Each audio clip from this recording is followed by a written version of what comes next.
Hello viewers, welcome to Face to Face. I'm Rohit. Vyas. You're of course watching us coast to coast throughout North America. Before I introduce you to my guest, I want to read something to you from an article that appeared before this gentleman made publicly known what he was about to embark upon. It says, on Wednesday, Hirsh Singh, a successful businessman and engineer, will announce his run for governor of the great state of New Jersey. Mr. Singh believes the state has been suffering due to petty partisanship and offers a bold vision to improve the lives of New Jersey residents through the fairness formula, strategic infrastructure development, medical malpractice and tort reform, tax cuts for small businesses, and the legalization of cannabis. Meet Hirsh Singh, candidate for governor of New Jersey. Hirsh, welcome to TV Asia. Thank you very much, Rohit. Pleasure to have you. I want to point out to my viewers also, take a look at him. Have the camera zoom in on him, please. How old do you think he is, viewers? He's 31 years old, just 31, but extremely confident. He seems to be an accomplished individual. Indeed, as I read out, he's a businessman, engineer. Hirsh, you're running now, seeking the nomination of the Republican Party here in our state, New Jersey. I want you to first enunciate for my viewers, why did you decide to run? And what makes you think so confidently as you are that you stand a good chance in this race right now? So I decided to run because we don't have any viable candidates that can actually do what the state needs. It's very simple. I'm an engineer, and what you're taught as an engineer is to problem solve. I was born in Atlantic City. I went to high school at Egg Harbor Township High School, and I did my engineering degree at the New Jersey Institute of Technology, NJIT. So because of that, I've been a New Jersey boy for my entire life. Okay. I have a vested interest in our culture and the way we do things, which is not like other states. And none of the other candidates that are considered to be major candidates were born in the state. They're not from here. They could never really want to protect what we're about. So I did this because our state is really in a pretty bad position, if you ask me. And beyond that, our community has not been represented at this position. And the governorship is very unique in this state because it is the most powerful governor out of all 50 states. And from that standpoint, if you want to do any change in this state, it can only really come from the governor. So there's no point in going for a lower office if you really want to make the lives of the citizens of this state to be improved. So let me pick that word you chose over there, saying the most powerful of all the states, right? The position of governor in this state is the most powerful of all the 50 states. Yes. Why do you say that? There are people who are out there, in the Midwest and the West, and say, oh, it's a tiny state. New Jersey's, that industrial state, that polluted state. That type of reaction you'll get. So, you said very confidently and with a lot of pride, I note, that it's a very powerful state. Why do you say that? So, okay, there's two answers to this question, actually. First is actually from a constitutional standpoint. The Constitution of New Jersey gives the amount of power to the governor at a higher amount than any other constitution out of the 50 states. That is one answer, and that was the one I was alluding to. But you are really correct on the other side as well. Even though New Jersey is the fourth smallest state in the nation, it is the sixth most powerful economically. If you take into consideration how many taxes go to the federal government, we give over $111 billion a year. $111 billion, and we're the fourth smallest state. And the reason for that, there are many, many different reasons, but we are the backbone in between New York City and Washington, D.C. All the trains go through here. We refine the gas. We have amazing tourist attractions, and our airports are the ones that people prefer as opposed to JFK. So there are many, many reasons, many, many industries. We are the most diverse state in the nation, and that is the reason why we're so strong. And from that standpoint, it's the reason why we really need to push against it. Because even though we're the most dense state in the country as well, we have a really over-regulated society. We are ranked 47th out of 50 out of all 50 states. And from that standpoint, you have a very large amount of difficulty in allowing for further entrepreneurial growth. And even though we are $111 billion in aid to the federal government, or not aid, tax money, we could do so much more. We have so much more potential that's not being tapped. Do you think Chris Christie, our governor, who's on his way out now, has been successful to some degree because he came in with the same type of vision as you're outlining. He said that things were wrong in the state. He wanted to correct them, but seems to be more wrong now. Things seem to be more wrong now, according to public opinion. What's your opinion, first of all? So I think that Chris Christie's message was sound. He did have a good message, but the difficulty was that, and here, just to put out, the first time he ran, I did canvass for him, I did make phone calls for him. So from that standpoint, I did believe in what he was saying. But there's a couple of things that he was unable to accomplish. And that, I think, is one of the things that I am uniquely able to do. And that is the fact that our Assembly and our Senate were both Democrat, where he was a Republican. So we had almost a lame duck governor for 7 years. So even if he had the right intention and he wanted to do this, he never was able to create a culture of collaboration or ensure that the party grew enough to have enough Republicans in the Assembly and the Senate to pass the legislation he wanted. That was one thing. Second, he did add 5 out of 7 of the Supreme Court justices to the Supreme Court. Even so, with adding 5 of his own selected individuals to the Supreme Court, they rejected his where they were in disagreement, they rejected his stance. And from that standpoint, that's the reason where he really, I guess, created his own problems. The difference is that from my standpoint, being someone who is born here, who is from a very strong culture in this society, a very strong minority in this society, I think that I appeal to all immigrants as well as to the Indian community, where we have the same type of struggle, where our families either came here and have established their families and have created families, and now they're on generation 1 or 2, or we are new to this state. Well, since you mentioned family and you mentioned your Indian background, just enumerate for our viewers, enunciate a bit more about your family background. Your dad, mom, where are they all from? And, okay. Well, it's actually my grandparents. My grandfather on my father's side came to the U.S. more than 40 years ago.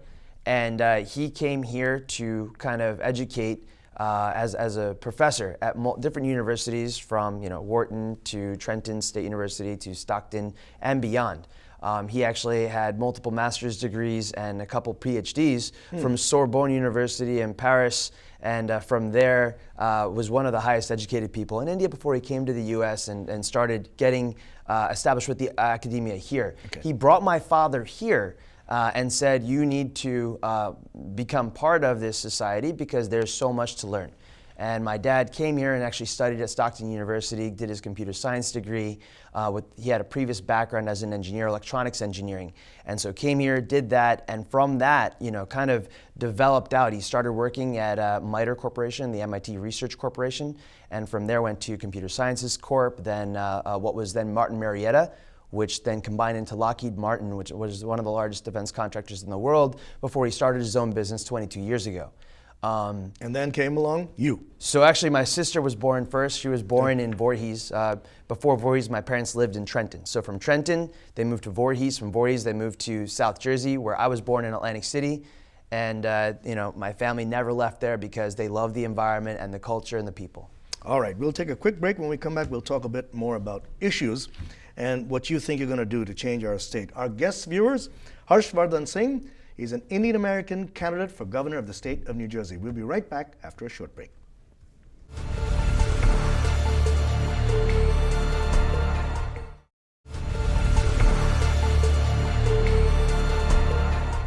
And welcome back, viewers, to Face to Face. My guest is Hirsh Singh. He's a candidate for governor of the state of New Jersey.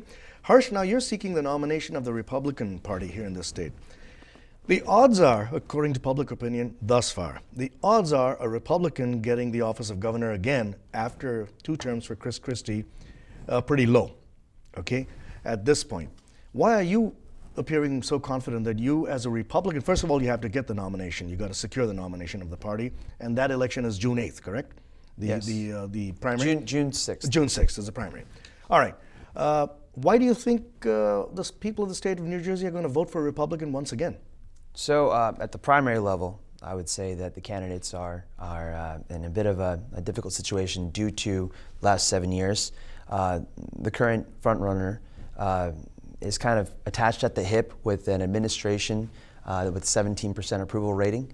and Kim Guadagno is unable to really distance herself from the record of the last 7 years. So due to that, it really hurts the party because she's unable to really win against any Democratic nomination. And that's the reason why I needed to enter this race, because we don't really have any strong candidates, and there's no one else who can really, with any confidence, say, I want to do anything new and different, because you had a little bit of power before, and if you've not been able to make anything happen from it, why should we give you more? And that same reason stands for anyone else who is trying to run for this office, such as Jack Ciattarelli. He's been assemblyman for 5 years, and with a little bit of power, his complaint of why he should run for governor is that, he didn't have enough power, and that's why he wasn't able to make anything happen. Well, I'm sorry. It's usually, if you have a business, you start small, it starts generating revenue, and then you increase it because you can, grow it with what it gains.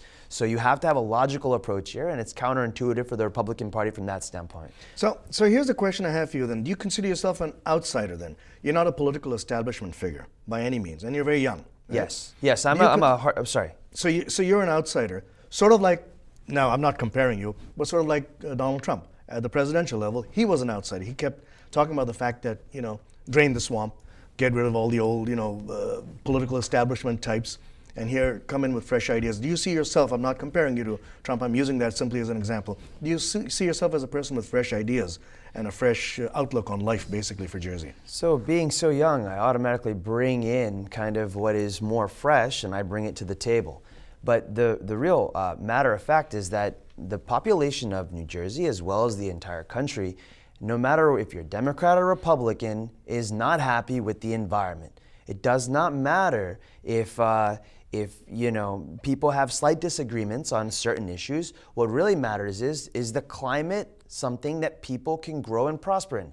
The American dream is that you are able to live a life the way you would want and provide for your family and children a better life than what you had. That is the American dream, that every generation is able to have a little bit more. That is what drives and grows this country. And that is, I feel, under threat. And that is the only reason why an outsider political candidate is actually necessary and needed. I mean, this is really a very interesting concept that individuals that are part of the process feel that they should stay in because of a need to have more, power, when you have not shown that you're good for people. And there's no excuses for that. And if you look at even the Democratic person who's most likely going to be the nominee, Phil Murphy, it is very clear with the emails that were disclosed from the campaign of Hillary Clinton and beyond that he purchased his ambassadorship to Germany. He was friends with the Obama administration. There's nothing wrong with being friends, but he's trying to pass the message that he's a political outsider. How you can't get much more inside than being friends with the president who recently left office. Let's talk about the issues facing New Jersey, specifically taxes. Now, I know you say that we're one of the most heavily taxed states in the country as far as property taxes and other taxes are concerned. We definitely are. Is there something you can do to alleviate the tax burden that New Jerseyans seem to bear, and which also drives out a lot of residents from this state? So our state lost more people, more citizens than any other state out of the rest of the country. And that is very, very unfortunate because the people are our strength. And why are they doing that? It's because, for one example, we do have the highest property taxes throughout all 50 states, the highest. Why is that? It's because our tax formula for property tax is intertwined to something called the education funding formula. And what is going on over there? That's where the root of the problem is.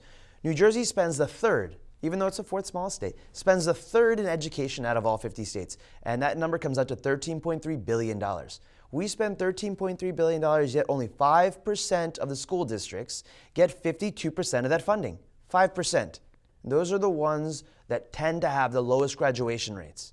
Then 48% is divided amongst the other 360 plus. So 360 or more school districts dividing 48% of 13.3 billion. That is the reason why 75% of the students in this state have schools that are underfunded and don't have programs that can help them, learn more and strive greater. So what would you do? Would you reduce taxes and spread more money around? How can you do that? So due to the loopholes that were put in place by the I would say, interpretation of the Supreme Court in New Jersey, that's why this funding is this way. And there are lots of loopholes in the middle which make a lot of waste also occur with local municipalities that are getting that additional funding. So, okay, just to make it really simple, the way we fix this problem is we just take the amount of money that's being funded, the $13.3 billion, and you divide it by every student in the state. That's K through 12. And what that actually comes out to is around $6,500 per student. Now, what that would do, for example, a local municipality like Haddonfield, which has a 99% graduation rate but is severely underfunded, it would give them over 1,000% increase in school funding. Now, that would be giving a school which is successful the opportunity to give its intelligent, young, and growing youth the ability to go on field trips that are international, across the country, bring the best technology into the schools so that they are able to play with and have a better head start when they get into their college education or beyond. So that is actually, it's a reallocation, it's not reducing it, but by making it this simple, there's actually a huge amount of property tax reduction that occurs. In fact, this is, if you were to Google the fairness formula, it's actually kind of represented where you can put in your zip code and see how much of a reduction in taxes you would get with this type of a setup, which was built by the current administration. They just could not pass it. How about businesses, corporations, things like that? Some of them have also left the state and gone elsewhere. Yeah. Relocated to places like Texas, for instance, and other states which are more open to business. Are we losing a lot of business, and do you want to reverse that trend at all? Yeah, I mean, New Jersey was a business hub. People left everywhere else to come here before, and now we've lost that climate. We have to bring it back. That comes from attacking these regulations, which make it very difficult to start new businesses. Here's a real clear example. I was born in Atlantic City. I love Atlantic City. Just to go and announce on the boardwalk, there was a requirement of over 27 pages worth of documents saying that I only needed a half hour. That shows you that business is being blocked by the government, and it's not even intentional. But you need to come in, you need to pull out all this bureaucracy which is stopping people from doing what they naturally do, grow and prosper. Okay, all right, we'll take a quick break. When we come back, we'll give some concluding remarks about what you're planning to do for the state of New Jersey and for the community. Our guest is Hirsh Singh. He's an Indian American running for governor of New Jersey. We'll be right back after this short break.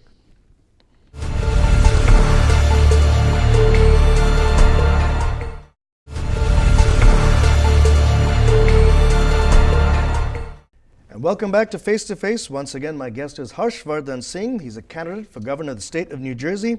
He is seeking the Republican Party's nomination for that race. Harsh, infrastructure in New Jersey has collapsed dramatically over the past several years. I think Chris Christie, when he assumed office, before he assumed office, when he ran for office the first time, talked about infrastructure. Not much seems to have been done. And when I talk about infrastructure, I'm talking about the roads, I'm talking about the bridges, a lot of it in major disrepair, and of course the transportation system as well, that needs a lot of fixing. Any ideas and thoughts on that front? I really want to modernize our infrastructure. That is the only way you actually reduce costs for maintenance and sustainment, and it's the only way to actually give our citizens the tools they need and businesses to facilitate what they would like to do. We should have high-speed rail. That was an intention which was brought up, and it's kind of disappeared. You can't even find it when you Google it. We should totally have a new type of acquisition system for our engineering services that are supposed to modernize our state-level infrastructure. With my last 10 years of experience in federal government contracting and understanding how acquisition has slightly been flawed, we need to change the way that we get these services implemented. It should not be you bid to me how much money you want, and then the government has to figure out, okay, well, what's the best deal? It should be more, we have this much money to do this program and this project, who can do it? So that it's almost, if you can get it done, then we'll go to you. But if not, we're not going to just have unlimited contracts. There's an intention and a value for a corporation who creates the infrastructure to delay projects if they can make more money by doing that. And we need to create a process which will stop that from occurring. All right, so you're talking about if you're elected, you're going to reduce taxes, you want to improve, modernize infrastructure, modernize transportation, all the rest of it. Now, a very fundamental question, if that's the way to put it. You are a member of the Indian American community. It's a huge community here. This is perhaps one of the most diverse states in the entire nation. Is it time? Do you really think that you have arrived at the right time for want of a better word, a minority person to become governor of this state and lead it successfully? Interesting question. I didn't think that would even be considered to be something that would be up for discussion, but I think that I'll take it on. This state is the most diverse in the country, and because of that, everyone here, unless you're a Native American, has come from another country.